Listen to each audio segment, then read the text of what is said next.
So the discovery we just saw, and what you also have on the screen, that in the same material, a larger particle can have a red color, a smaller particle can have a blue color, is at its core a quantum mechanical effect.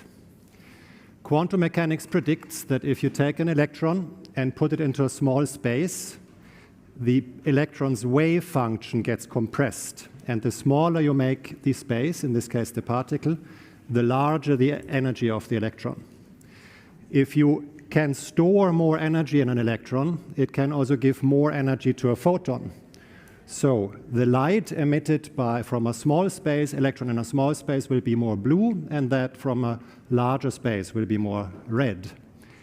And this is what you can also see in this animation. So again, if we confine an electron, that's the wave, in a larger particle, it can be more red.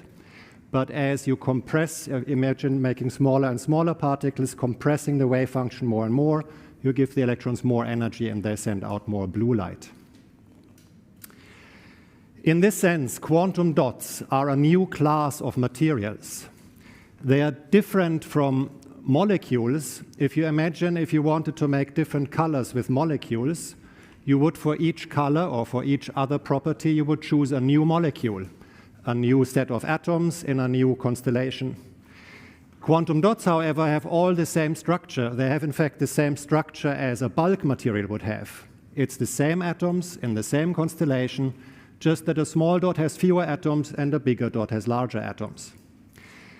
The fact that they then change properties is not only their color, it's essentially every property, every material property you can think of, including electric, optical, magnetic, even catalytic effects, how they influence chemical reaction, even the melting point changes. So in this class of material, you have found a way of changing material properties, not by changing the material, but just by the size. And this is a foundational discovery in nanotechnology, the ability to do this in a controlled manner using quantum mechanical effects. The prediction that this would be possible, the prediction that such an effect could occur in theory was made as early as the 1930s.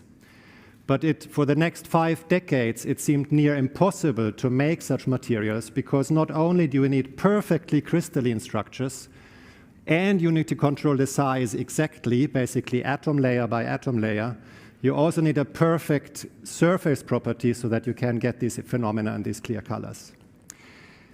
This was not actually expected to be possible.